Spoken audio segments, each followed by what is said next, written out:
आज हमारा लैंग्वेज का जो है चौथा पेपर है, जिसके बारे में जो है अपन जो है देखने वाले हैं डिटेल। सबसे पहला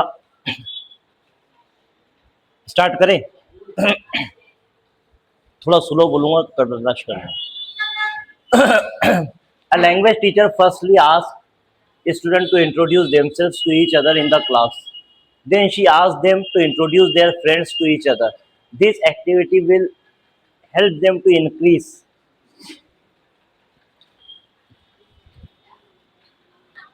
एक जो है लैंग्वेज टीचर पहले जो है खुद को इंट्रोड्यूस कराती है, बच्चों को बोलती है कि तुम खुद को जो है एक दूसरे से इंट्रोड्यूस करो। उसके बाद में फिर जो है बच्चों को बोलती है कि अपने दोस्तों से के साथ बातचीत करो। फिर ये कौन सी एक्टिविटी बिल्डअप करेगी? बिक्स, कॉल, पीपी या ईएलटी?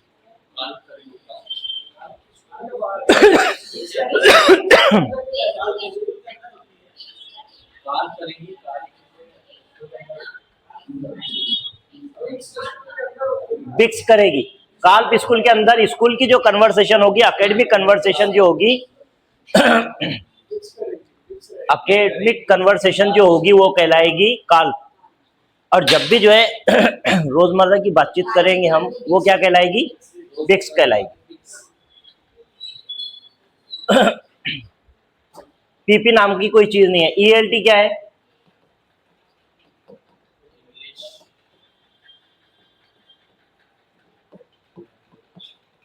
टीचिंग। ये नाम की कोई चीज नहीं है पीपी इसमें, ठीक है। इसमें भी क्या आएगा? बिक्स।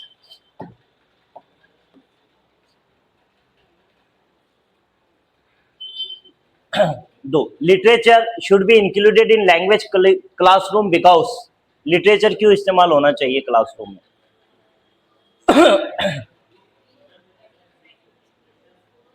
It helps learners to be budding writers. It gives exposure to different grammatical forms and structures.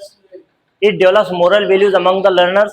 It exposes them to different genre, culture and social issues.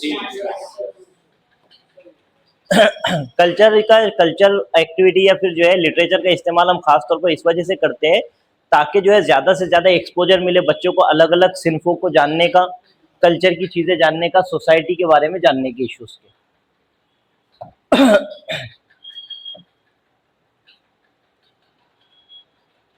A teacher makes her learner respond to her action and speech only by bodily movement. What is this known as? किसने दिया था? James अशर ने दिया था। इसमें क्या होता है? टास्क बेस्ड लैंग्वेज टीचिंग में कोई रियल टाइम कम्युनिकेशन देगा। इसमें क्या देगा?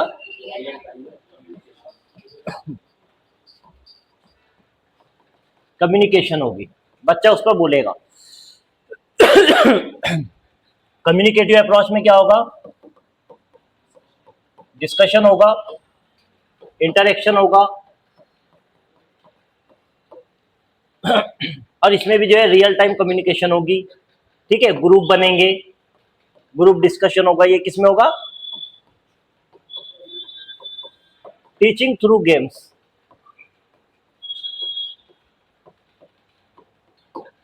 टोटल फिजिकल रिस्पॉन्स के जरिए से पढ़ाएंगे। Bodily movement, listening plus bodily movement. क्या क्या आएगा इसमें?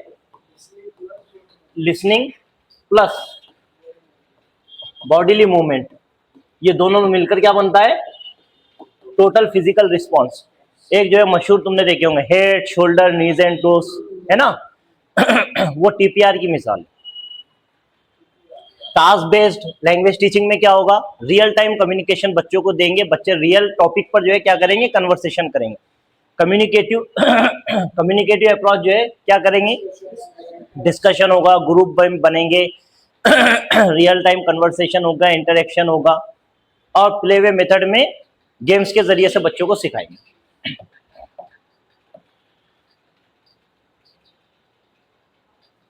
In a language class, students are memorizing the dialogues through drills and practice, and the teacher is correcting their pronunciation. mistakes immediately. They are practicing the dialogues in chorus. The teacher is following the dash method.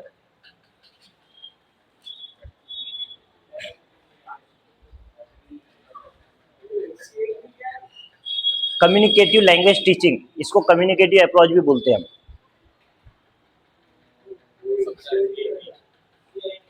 Direct method में क्या होता है, mother tongue क्या होती है, बेनिश होती है। Mother tongue क्या होती है, बेनिश, मतलब इस पर पाबंदी होती है।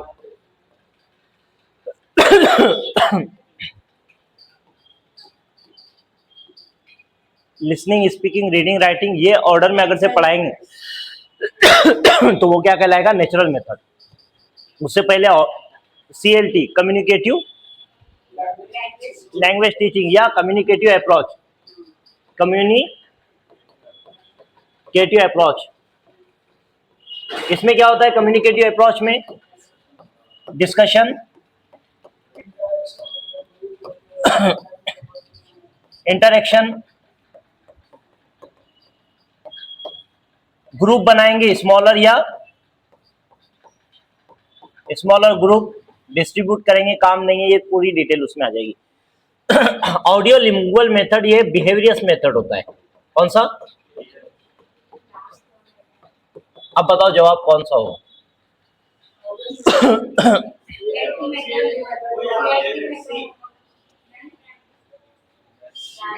थ्रू डायलॉग, ड्रिल, प्रैक्टिस, कौन से मेथड की खुसूसियत है ये, और बिहेवियरस मेथड कौन सा है,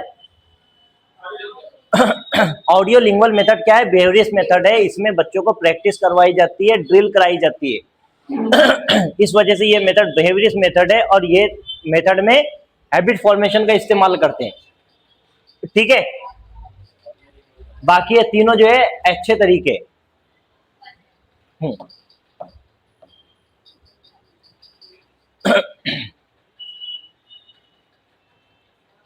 The oral errors of the students can be best corrected if the teacher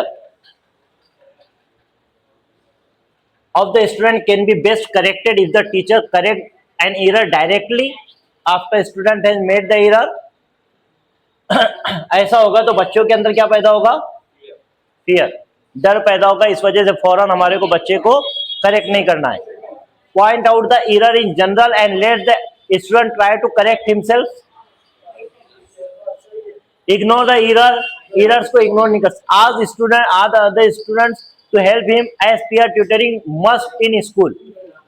अच्छी चीज है, लेकिन पीयर ट्यूटरिंग मस्ट नहीं है। हाँ,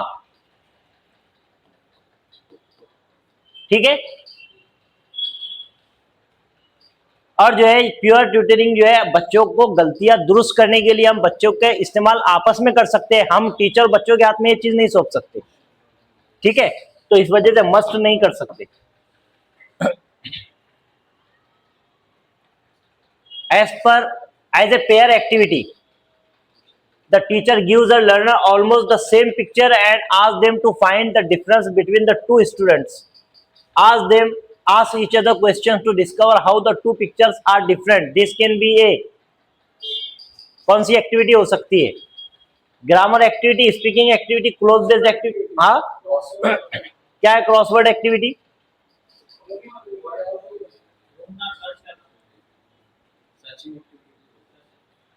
देखो, as a pair activity, pair में बच्चे काम कर रहे, the teacher gives her learner almost the same picture, एक ही पिक्चर देता है। Ask them to find the difference between the two students. Ask each other question and discover how the two pictures are different. This can be a कौन सी activity होती है? देखो, grammar तो नहीं है, क्लोज बेस्ड भी नहीं है, क्रॉसवर्ड एक्टिविटी है या स्पीकिंग एक्टिविटी है?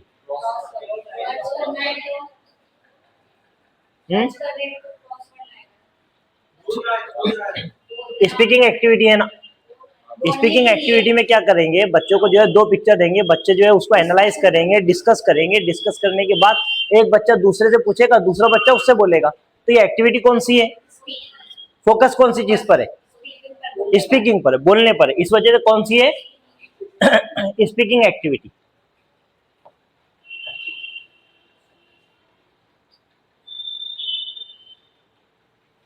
A student of class 4th is having some problem in writing. She may have dyslexia. क्या है?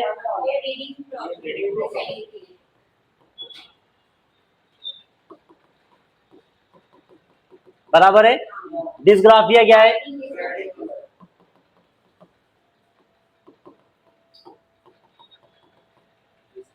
डिसकैलकुलिया क्या है? हाँ, कैलकुलेशन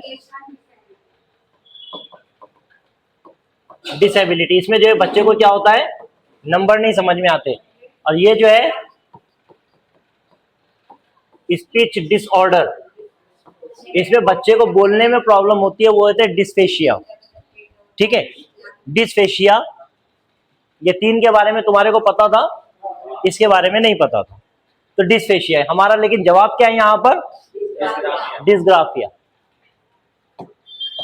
बड़े आगे. It specifies the rules which governs the arrangement of words into phrases, clauses and sentences. It specifies the rules. Syntax. Good. Syntax. ये structure है. Structure है. किसकी बात हो रही है यहाँ पर? Arrangement of words, phrases, clause and sentences. और इसको बोलता है कि इस तरह टीचर पढ़ा रही है, तो कौन से इसमें आएगा?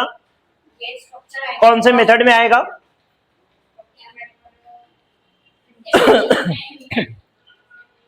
इसी चीज को जो है टीचर ये बोलती है पढ़ाते वक्त में कि पहले जो है टीचर ने जो है वर्ड्स पढ़ाई, फिर फ्रेजेस पढ़ाई, फिर क्लॉसेस और फिर सेंटेंसेस पढ़ाई. तो कौन सा मेथड यूज कर रही है? Bottom up. बॉटम अप वाला. हालांकि ये सवाल अपना सही है, सिंटेक्स है. डिस्कोर्स के मीनिंग क्या होते हैं? कन्वर्सेशन करना, बातचीत करना. सिमेंटिक्स मायने के एतबार से वर्ड्स को समझना सिंटेक्स कहलाता है. कोहेजन उसके आइडियाज और वर्ड्स को लिंक करना क्या कहलाता है? कोहेजन कहलाता है. ठीक है. सिंटेक्स स्ट्रक्चर के बारे में जो बात करता है क्या है वो? Syntax. A teacher of class 6 has labeled the classroom object as such as blackboard, door, window, fan, table, chair, etc. in different languages, Hindi and English. एक टीचर ने दरवाजे पर लिखा इंग्लिश में डोर, फिर लिखा हिंदी में, फिर लिखा खिड़की और विंडो. इस तरह अलग अलग पूरे क्लासरूम में टीचर ने लिखा. Here the classroom as a whole क्या है? इंग्लिश में, उर्दू में, संस्कृत में, बहुत सारी लैंग्वेजेस में लिखा. Through a grammar translation method. Grammar translation method में क्या होता है?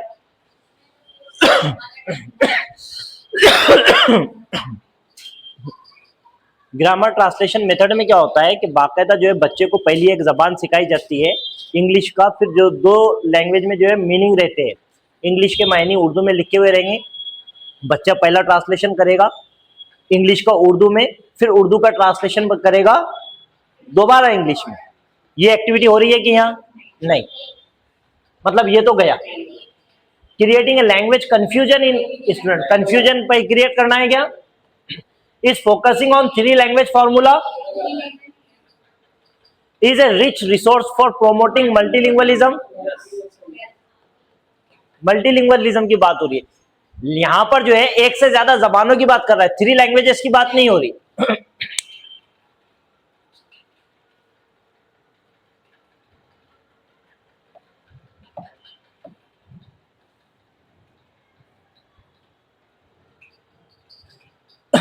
The assessment process not only assesses students learning but also assesses teachers teaching process. सही है.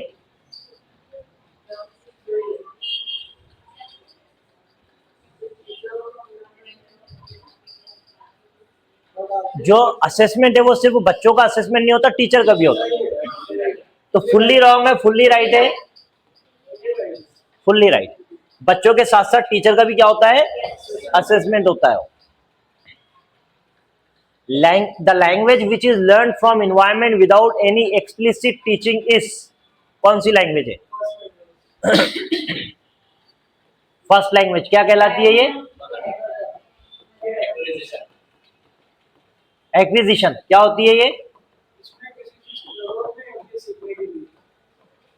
विदाउट एफर्ट्स होती है।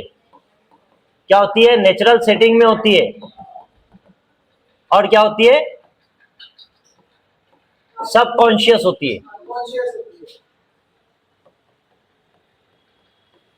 सबकॉन्शियस या अनकॉन्शियस तुम जिसको बोल सकते हो। समझ में आया?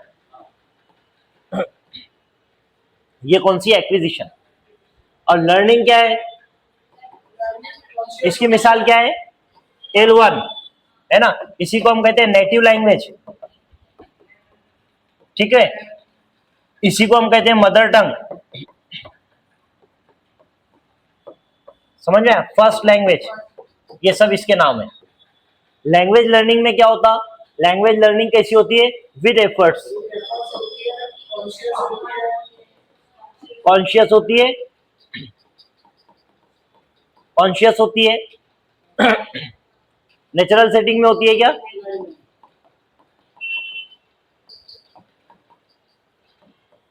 बाकायदा स्कूल या मदरसा या क्लास लगा के सीखना पड़ता है। और क्या होती है? कौन कौन सी है? सेकंड लैंग्वेज, बराबर है। और दूसरी जितनी लैंग्वेजेस आएगी वो काय में आएगी? लैंग्वेज लर्निंग में आएगी। समझ में आया?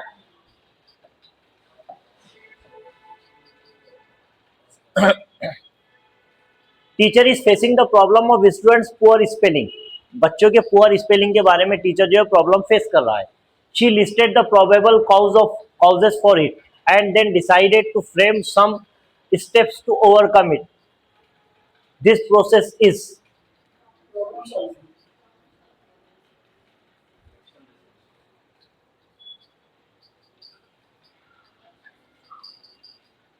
नहीं, अंदाजा मत लगाओ, श्योर है तो बोलो। प्रॉब्लम सॉल्विंग तो नहीं, इंप्रूविंग स्किल ये चीज नहीं होती। अप्लाइड रिसर्च नाम की कोई चीज नहीं। क्या पढ़े थे? एक्शन रिसर्च, उसको कहते हैं एक्शन रिसर्च। बच्चा अगर से गलतियां कर रहा है, प्रॉब्लम है, तो उसको हल के लिए टीचर जो कारकर्दगी करता है वो क्या कहलाता है? Action research. A teacher is facing the problem of students poor spelling. She listed the probable causes for it and then decided to frame some steps to overcome it. Teacher ने देखा कि बच्चे जो है मिस्टेक कर रहा है spelling में, उसने उसका पता लगाई। पता लगाने के बाद में एक प्लानिंग तैयार की। प्लानिंग तैयार करने के बाद जो है उसने क्या की, उसको स्टेप्स पूरे बनाई कि बच्चे को किस तरह उस पर ओवरकम करना है। समझ में? जैसे मिसाल के तौर पर एक वर्ड है कमेटी, बच्चा इसमें बार बार मिस्टेक करता है, तो टीचर ने देखा है कि यही वर्ड पर क्यों मिस्टेक उसमें हो रही है, तो टीचर ने उसके लिए अंदाजा लगा लिया कि पहली स्टेप में प्रॉब्लम को जो है क्या कर लिया, डिटेक्ट करा। दूसरे में क्या किया? प्लानिंग की। तीसरे में क्या किया? स्टेप्स किया। और चौथे में क्या किया? ओवरकम किया। अब क्या किया? सबसे पहले जो है बच्चे को बोला कि इसमें जो है 3 की जोड़ी है, डबल एम आएगा, डबल टी आएगा, डबल ई आएगा। बच्चे ने देखा सी के बाद क्या है, एम कितनी बार है? डबल एम है। फिर आ जाता, फिर डबल टी आ जाता, फिर डबल ई आ जाता। उसने बोली कि एक इसकी जोड़ी, एक इसकी जोड़ी और एक इसकी जोड़ी। ये स्टेप बच्चे ने बताई कि कमेटी में वो बार बार बच्चा मिस्टेक करता है, तो ये क्या कहलाती है? Action research.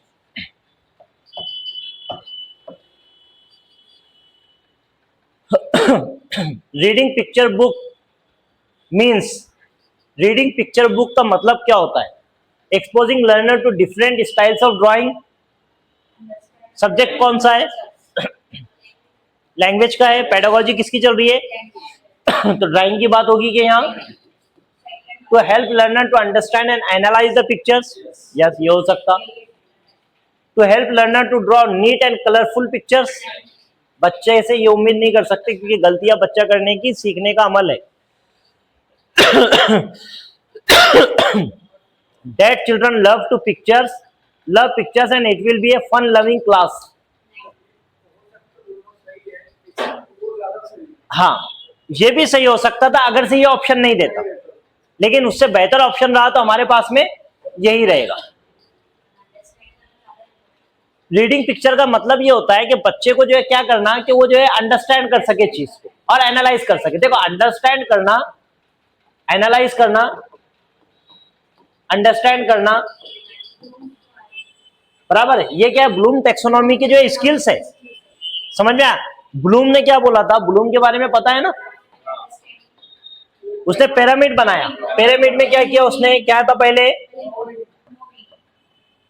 नॉलेज बराबर अंडरस्टैंड, या अंडरस्टैंडिंग करा था उसने। फिर उसके बाद में क्या आया था, अप्लाई, फिर उसके बाद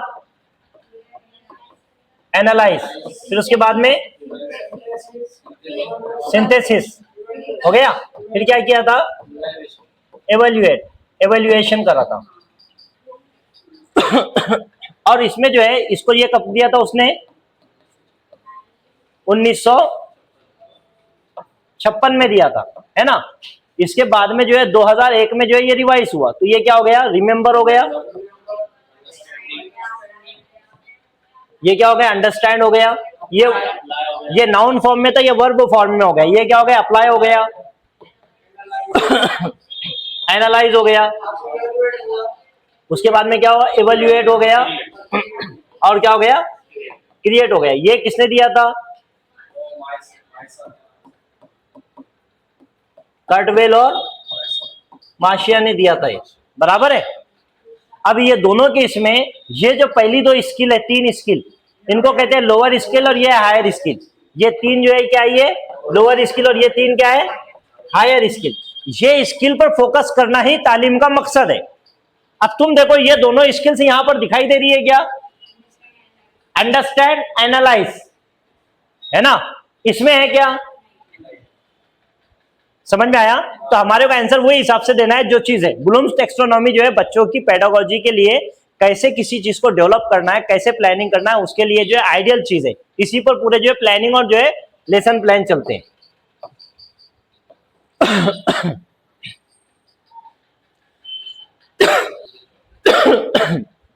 Before starting a new chapter from a textbook, a teacher should at first focus on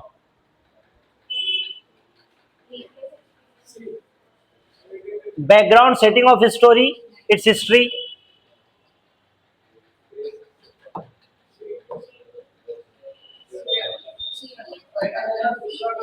the work profile of the poet or writer, relating the story with previous experiences, yes, the grammatical structure in the chapter and difficult words, नहीं। बच्चे के previous knowledge के लिए दो scientist, दो psychologist जो है सबसे ज्यादा जिम्मेदार है। पहला नाम किसका है,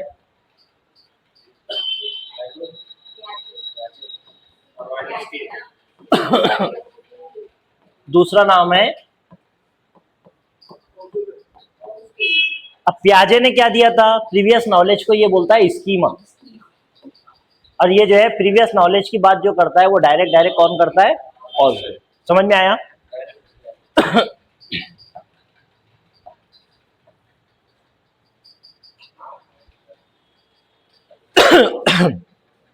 Teacher asked learner to read aloud in English class. This way of reading will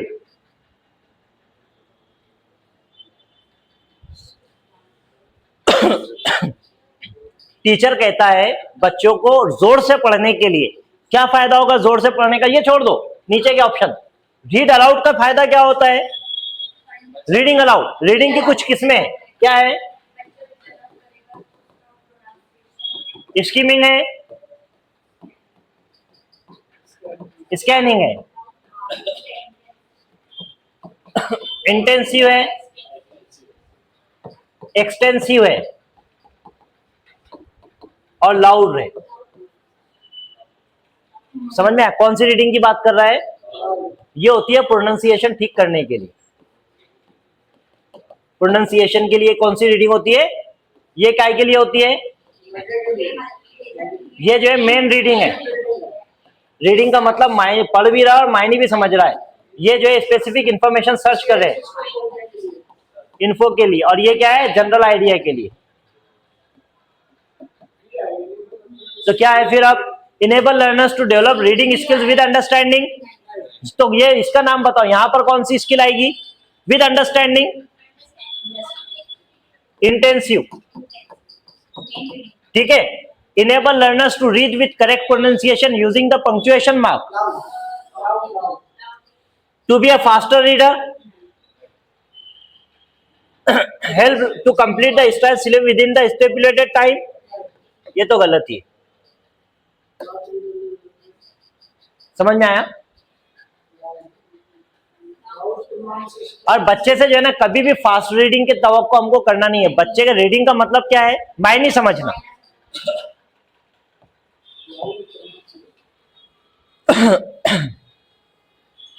which one of the, हर इसमें सवाल रह रहा है ना,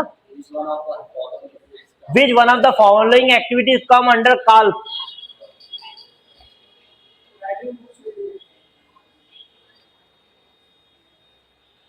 कौन कौन से कंसेप्ट है? और ये दोनों कंसेप्ट किसने दिया है?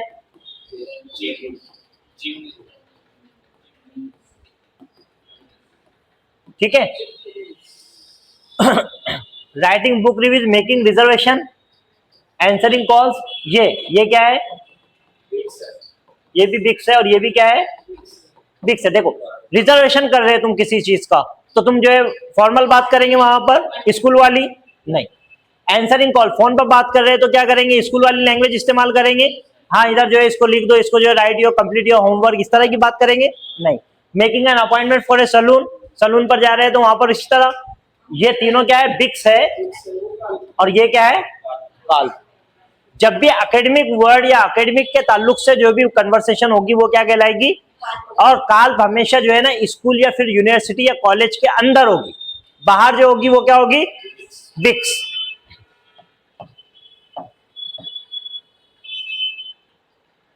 The branch of linguistics that deals with the explanation of the relation between language and society is known as, relation बताती है लैंग्वेज और सोसाइटी के बीच में, उसको क्या कहते हैं? हाँ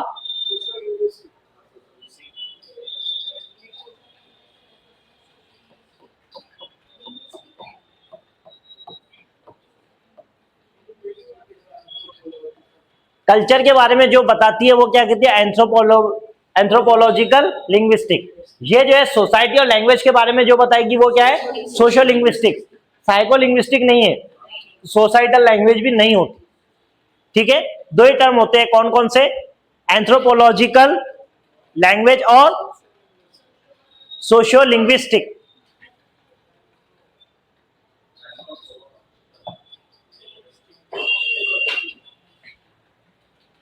Formative assessment helping assessing a teacher's efficiency in teaching, providing qualitative feedback to learners to improve, creating an environment where learners can compete with each other, meaningful task and preparing them for competitive exam। अच्छा छोड़ दो, ये competitive exam नहीं भी रहता यहाँ पर लिखा हुआ तो ये सही होता है कि एंगेजिंग लर्नर्स इन मीनिंगफुल टास्क। असेसमेंट का मकसद है कि ये असेसमेंट का मकसद क्या है? टीचिंग करते वक्त, पढ़ाते वक्त में जो तुमने पढ़ा है, हाँ जो बच्चे को पढ़ा रहे थे तुम, वो बच्चे ने अचीव किया या नहीं किया, अगर से किया तो कितना किया और नहीं किया तो कितना कम किया, ये टीचर का खुद का पता लगाना और उसको दूर करने के लिए दोबारा टीचिंग करना, वो क्या कहलाता है? असेसमेंट। और एवेल्युएशन में और असेसमेंट में फर्क है, समझ में आया? एवेल्युएशन में क्या होता है? डायरेक्ट जजमेंट देते हैं हम। हाँ, असेसमेंट में हम क्या करते हैं? उसकी खामियों का पता लगाकर उसको क्या करते हैं? दुरुस्त करते हैं, डायग्नोस करते हैं, रेमेडियल करते हैं। ठीक है। कम्युनिकेटिव लैंग्वेज टीचिंग मेथड क्या है? इसका नाम दूसरा CLT या कम्युनिकेटिव अप्रोच हम इसको कहते हैं ना, बाकी नाम तो यहां पर दिया हुआ है, communicative language teaching method in English lays stress on, किस पर जोर देता है? Giving opportunities to learner to participate in a purposeful talk in the classroom. It promotes the use of mother tongue freely in the classroom, learners to encounter with real life situation, their written expression in the classroom, learners to minimize spelling and grammatical नहीं, use of mother tongue freely in the classroom, communicative approach के ताल्लुक से दो तीन बातें जो है हमने पढ़े हैं। सबसे पहला रियल टाइम कम्युनिकेशन, क्या दिया इसने? हाँ, बराबर है, कम्युनिकेशन। और कम्युनिकेशन कौन सी होगी? रियल सिचुएशन पर। जैसा तुम्हारे को जो है बैंक में जा रहे तो किस तरह बात करेंगे, तो डायरेक्ट बच्चे को जो है सिचुएशन तैयार करेंगे। एक जो है बैंक मैनेजर बनेगा, एक जो है क्लर्क बनेगा, एक कस्टमर बनेगा। इस तरह बच्चे को जब बाकायदा पढ़ाएंगे, इसमें डिस्कशन होगा, ग्रुप एक्टिविटी होगा, डिबेट होगा, ठीक है। इस तरह की बच्चों को डिटेल देकर जो पढ़ाया जाएगा वो क्या है। और इसमें एक चीज, ग्रुप डिस्कशन के अलावा छोटे छोटे ग्रुप में बच्चों को जो है क्या करते हैं, डिवाइड करते हैं, वो भी जो है पूछता है वो। और बेहतरीन तरीका है इंग्लिश पढ़ाने का, कम्युनिकेटिव अप्रोच, सिचुएशन देखकर। तो क्या है हमारा जवाब? Learners to encounter with real life situation.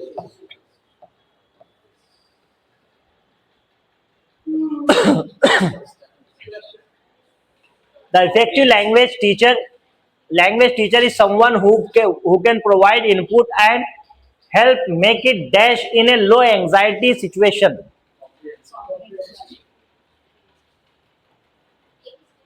किसने दिया है? स्टीफन क्रेशन। कितने हाइपोथेसिस दिया है इसने? 5 है। इसमें से सबसे इंपॉर्टेंट हाइपोथेसिस कौन सा है?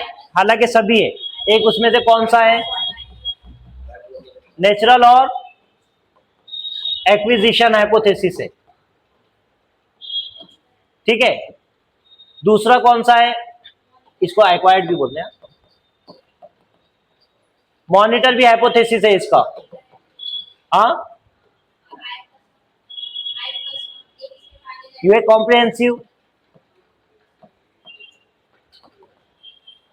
इनपुट बोलते हैं इसको। अफेक्टिव फिल्टर भी इसका है, अफेक्टिव फिल्टर हाइपोथेसिस। ये जो इंपॉर्टेंट है, इसमें जो है ना I+1 बोलता है। और ये I+1 का मतलब क्या होता है? कॉम्प्रिहेंसिबल आउटपुट का एक स्टेप आगे, बच्चे की जो सलाहियत है उससे जो है एक स्टेप ऊपर। मतलब बच्चा अगर से जो है पढ़ना जान रहा है तो उसको उससे तीसरी की क्लास पूरी तरीके से पढ़ता है बच्चा तो चौथी की किताब दो, बराबर। एक इसमें 2 तरह की होती है, एक जो है ना अर्ली स्टेजेस में जो है इनपुट जो होता है वो कैसा रहेगा? सिंपल रहेगा, इसमें टेक्स्ट बुक का इस्तेमाल नहीं होगा।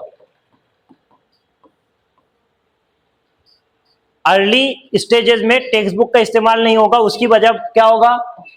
पिक्चर बुक का इस्तेमाल होगा। इसको बिग बुक भी कहते हैं। क्या कहते हैं? Big book. उसके अलावा खेम का दूसरी चीजों का जो है इस्तेमाल कर सकते हैं, ठीक है। लेकिन जो है अर्ली स्टेज में कितना रहेगा? टेक्स्ट बुक का इस्तेमाल नहीं करेंगे। इस पर सवाल पूछता है। तो क्या हो गया हमारा जवाब? Comprehensible input. A teacher divides the class into groups of 5 and asks them to discuss what they would do if they were caught in one of the following situations. Their friend falls down in the play field and is hurt. They are trapped in a building on fire. They are stuck up in a traffic jam. बगैर option के मुझे तरीका बताओ, कौन सा? हाँ, communicative approach है। क्या कर रहा है पता है? टीचर ने जो है बच्चों को स्मॉल ग्रुप्स में क्या करी? ग्रुप्स में डिवाइड करी। जब भी ग्रुप्स में डिवाइड की बात आएगी कौन सा तरीका है? डिस्कस की बात आएगी, कम्युनिकेटिव, ठीक है। उसके बाद में और क्या बोल रही है? सिचुएशन की बात आएगी, कम्युनिकेटिव। सिचुएशन कौन से दी? 1 2 3, और इस पर डिस्कस करो बोल रही है। तो कौन सा तरीका है? ग्रामर ट्रांसलेशन मेथड में क्या होगा? 2 लैंग्वेजेस रहेगी, बराबर है। कौन कौन सी? M1 और टारगेट लैंग्वेज जो रहेगी, ठीक है। ऑडियो लिंगुअल क्या है? बिहेवियरिस्ट है। इसमें क्या होगा?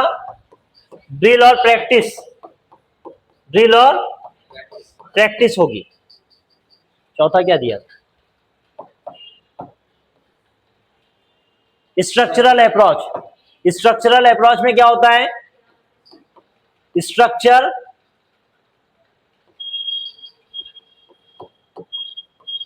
स्ट्रक्चर प्लस ओरल अप्रोच इसको कहते हैं। क्यों? कल भी इस पर सवाल आया था। किस पर फोकस रहता है इसका? स्पीच मतलब लिसनिंग प्लस स्पीकिंग, ठीक है, सुनने और बोलने पर। इसी वजह से, और स्ट्रक्चर के ताल्लुक से हमने एक मिसाल भी देखे थे। जैसे मिसाल के तौर पर मैं आए से बच्चों को बोलते हैं जुमले बनाओ। मैं आए तो बच्चा बोलेगा मैं आए कम इन, मैं आए गो, मैं आए आस्क ए क्वेश्चन, मैं I go to the washroom, मैं I go to get water, मैं I go to the office, मैं आए गो टू होम, मैं I go to play with my friends. ये सब चीजें कौन सी हो जाएगी? स्ट्रक्चर। हमारा जवाब क्या है? चलो,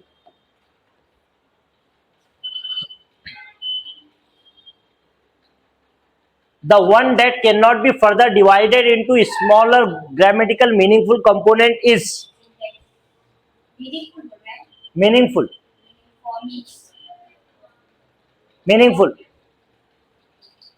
मॉर्फिम। फोनिम क्या है? Sound है, आवाज है, small using sound. साउंड है।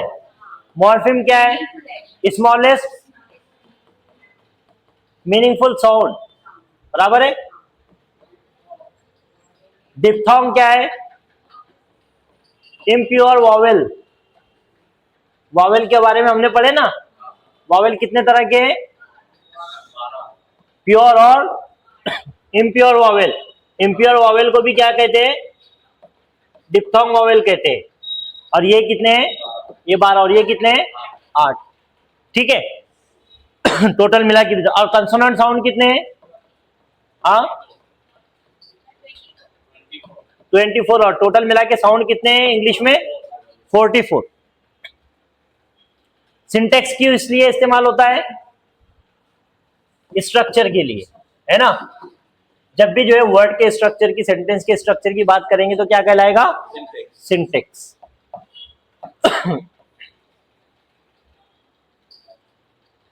Alka, a student of class 3rd makes a mistake between sh and as a language teacher your interpretation will be.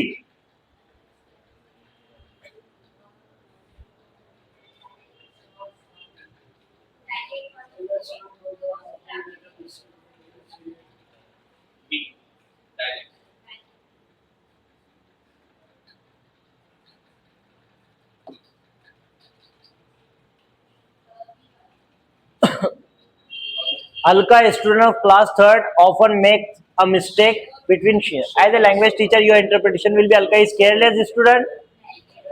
It is due to influence of her dialect or language. Alka's pronunciation is not clear, hence you will give her more practice. As a teacher, you will ignore such silly mistakes. Is due to influence of dialect or dialect क्या है? हाँ, जो बोली होती है तुम्हारी। जैसे मिसाल के तौर पर उर्दू भी हम बोलते हैं तो उर्दू जो हम जो है प्योर किताबी लैंग्वेज नहीं बोलते हैं, इलाकाई बोली क्या कहलाती है? और ये बोलने वाला क्या कहलाता है? आइडियोलेक्ट। ठीक है, इस पर भी सवाल आया है।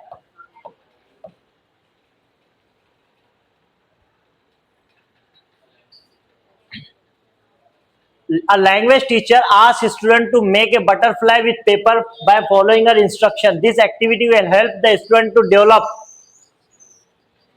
पेपर मेकिंग स्किल बनाना है, paper folding skill, reading comprehension. Language की इसमें सिर्फ फोकस रहेगा लैंग्वेज पर, बराबर। तो अगर से कोई इंस्ट्रक्शन या कोई क्राफ्ट का भी काम दे रही है तो उसके पीछे टीचर का मकसद ये रहेगा लिसनिंग जो है बच्चे की डेवलप करना। कोई अगर से पिक्चर रीडिंग करवा रही है तो उसके पीछे मकसद रहेगा बच्चे का लिसनिंग स्पीकिंग के पीछे। ठीक है, अगर से यहाँ पर प्रिंट रिच इन्वायरमेंट है, यहाँ पर जो जगह जगह बोर्ड रखे हुए हैं बच्चे का, उसके पीछे मकसद ये कि बच्चा जब स्कूल में आए तो अपने मर्जी से पढ़े। वो डिपेंडेंट लर्निंग कहलाती है। वो डिपेंडेंट लर्निंग क्यों कहलाती है? Control guided learning. क्योंकि बच्चा जो अपनी मर्जी से देखकर सीख रहा है उसके पीछे मकसद क्या है? टीचर का रीडिंग। समझ में आया? और जो है बच्चे को खाली जगह देकर पढ़ाते हैं या करते हैं, ये क्या कहलाता है? कंट्रोल रीडिंग, इसके पीछे की वजह क्या है? बच्चे को डेवलप करना, रीडिंग राइटिंग एक्टिविटी डेवलप करना।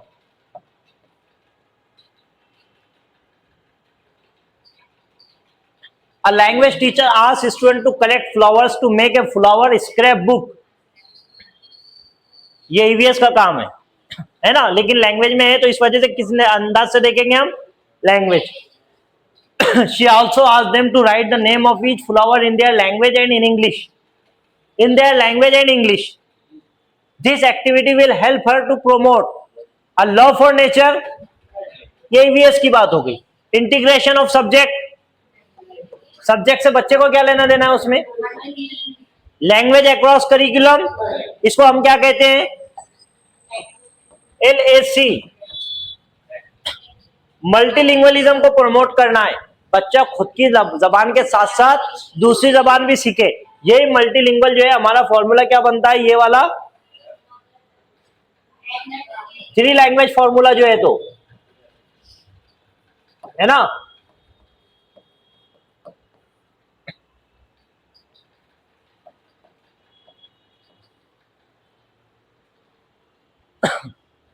In which of the following role of the learner is that of an independent learner?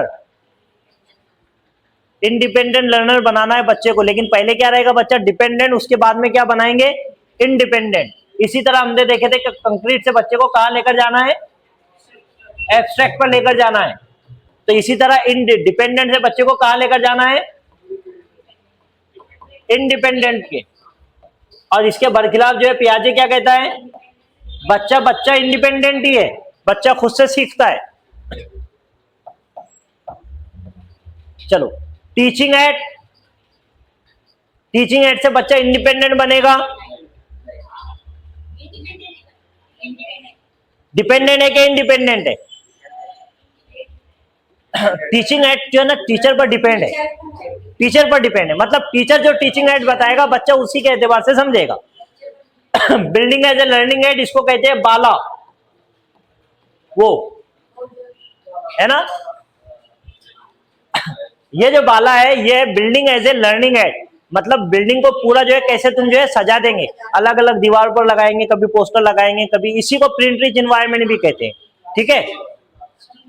Teaching learning material, integrated material, integrated material में बहुत सारी चीजें आती है। वर्कशीट आ गई, एक्टिविटी हो गई, मतलब बच्चा अपने तौर पर पढ़ने के लिए जो चीज कर सकता है वो सब किसमें आ जाएगा? इंटीग्रेटेड मटेरियल में। तो बच्चे को अगर से ये तीनों चीजें क्या बताती है? बनाती है बच्चे को डिपेंडेंट। हालांकि ये अच्छी चीज है, लेकिन छोटे बच्चों के लिए, जैसे जैसे बड़ा होगा बच्चा, हमको कहां पर लेकर जाना है? इंडिपेंडेंसी की तरफ। और इंडिपेंडेंट बनेगा वो इंटीग्रेटेड मटेरियल यूज कर। Creating a reading corner in the classroom help, एक रीडिंग कॉर्नर जो है क्लासरूम में बनाते हैं, क्यों? Children to learn and revise their syllabus thoroughly, syllabus revise करना है थरूली, वो भी मुकम्मल तौर पर। To provide opportunities to children to select books independently as per their interest. Children but burdens the teachers to maintain a register and keep records of their work, to share the responsibility of the librarian as the books are issued by the teachers.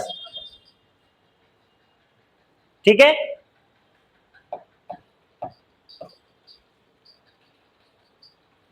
Small kid at their initial stage love to move pen and pencil in to and fro or up and down position. This way of writing is called dash. हाँ,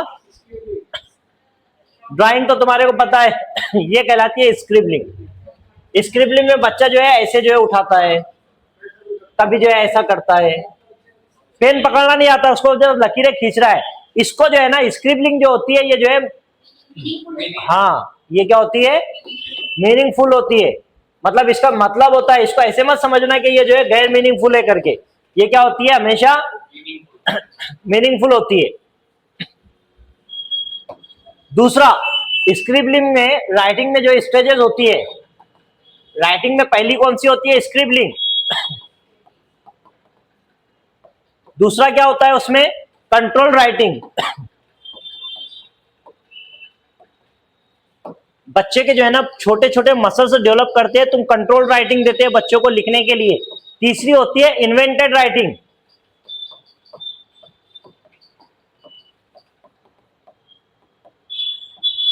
अब invented writing क्या है, invented writing में बच्चा जो है school के spelling school लिखता है, लेकिन कैसा लिखता है पता है, ये स्कूल है तो बच्चा इसको लिखेगा स्कूल, समझ में आया, स्पेलिंग मिस्टेक करेगा, वो कहलाती है इन्वेंटेड राइटिंग। और ये बच्चा जो है इसको दुरुस्त नहीं करना है, ये अच्छी चीज है राइटिंग डेवलप करने के लिए। इस पर भी सवाल पूछता है कि इन्वेंटेड राइटिंग जो है अच्छी चीज है या बुरी चीज है, तो इन्वेंटेड राइटिंग भी क्या है, कई मर्तबा सवाल ऐसे पूछता है कि इन्वेंटेड राइटिंग जो है अगर जब बच्चा करने लग जाए तो इससे जो आगे चलकर बच्चे की राइटिंग स्किल डेवलप होने में डिले होता है, लेट होती है, नहीं बल्कि पॉजिटिव चीज है, स्क्रिबलिंग भी और इन्वेंटेड राइटिंग भी। मतलब स्कूल के स्पेलिंग बच्चा कैसा लिखेगा वो उसको नहीं मालूम, लेकिन उसको कंसेप्ट पता है कि स्कूल का मतलब मेरे ये लफ्ज का मतलब यही है, वो क्या कहलाती है, invented writing. In a language classroom, a teacher is asking student to interact in groups and then share their personal response to the poem with each other. This promotes social interaction as advocated by social interaction. नाम नहीं है लेकिन जो है जवाब क्या आएगा, है नीचे नाम होगा उसका, हो गई, उसके बगैर दूसरा हो ही नहीं सकता। चौमेस्की ने क्या दिया है, एक मिनट, इसको हटा ही देते, थोड़ा ऊपर चलते हैं।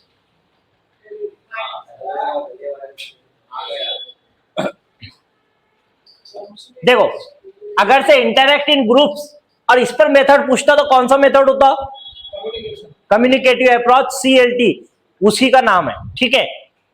दूसरी बात, चौमेस्की ने क्या दिया, LAD क्या है, लैंग्वेज एक्विजिशन डिवाइस। इसके अलावा क्या दिया, UG यूनिवर्सल जनरेटिव ग्रामर, इसी को कहते हैं, ट्रांसफॉर्मेशनल ग्रामर भी इसी को कहते हैं। इसके अलावा एक और चीज दिया है, कॉम्पिटेंस वर्सेस परफॉर्मेंस, ये नया कंसेप्ट लग रहा होगा है ना, कॉम्पिटेंस वर्सेस परफॉर्मेंस। बच्चे को नॉलेज है कोई भी चीज का, वो है उसकी कॉम्पिटेंस, और जब वो उसको बोलना शुरू कर दे तो वो क्या कहलाता है, परफॉर्मेंस। तो बेहतर क्या, कॉम्पिटेंस या परफॉर्मेंस। अब इस पर सवाल कैसे पूछता है पता है, वो पूछता है कि इसमें से कौन से साइकोलॉजिस्ट ने कॉम्पिटेंस वर्सेस परफॉर्मेंस की बात की, किसने की, पियाजे का क्या कहना है, इसका तो पूरी थ्योरी पढ़े, कॉग्निटिव डेवलपमेंट की बात करता है, बच्चे इंडिपेंडेंटली सीखते हैं ये बात करता है, स्कीमा की बात करता है, स्टेजेस की बात करता है, ये सब है। स्किनर बिहेवियरिस्ट थ्योरी है, तो कौन सी थ्योरी होगी ये, हाँ ड्रिल और प्रैक्टिस होगी इसमें। और मेथड कौन सा है इसके लिए, ऑडियो लिंगुअल मेथड है, जो बिहेवियरिस्ट अप्रोच पर काम करता है। वाइगोस्की ने दिया है कंसेप्ट हमारे वाला।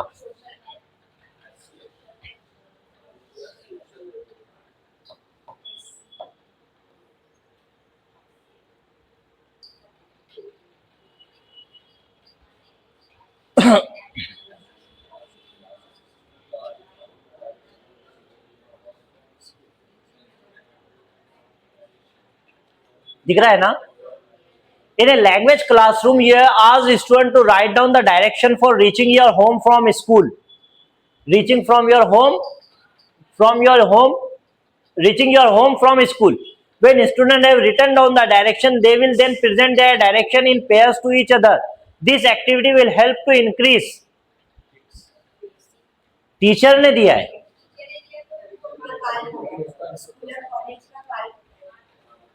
जब भी टीचर की बात आएगी तो क्या होगा, काल्प होगा, क्योंकि बात कहां पर होगी, स्कूल के अंदर होगी, कॉलेज के अंदर होगी, यूनिवर्सिटी में होगी, मदरसे में होगी, या कोई क्लासरूम में होगी, या फिर कोचिंग क्लास पर होगी, कहीं भी होगी तो वो क्या कहलाएगी, काल्प।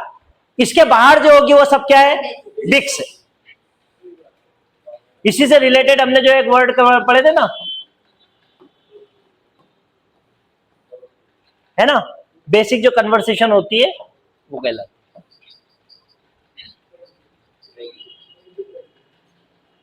आज के लिए इतना ही रखते हैं।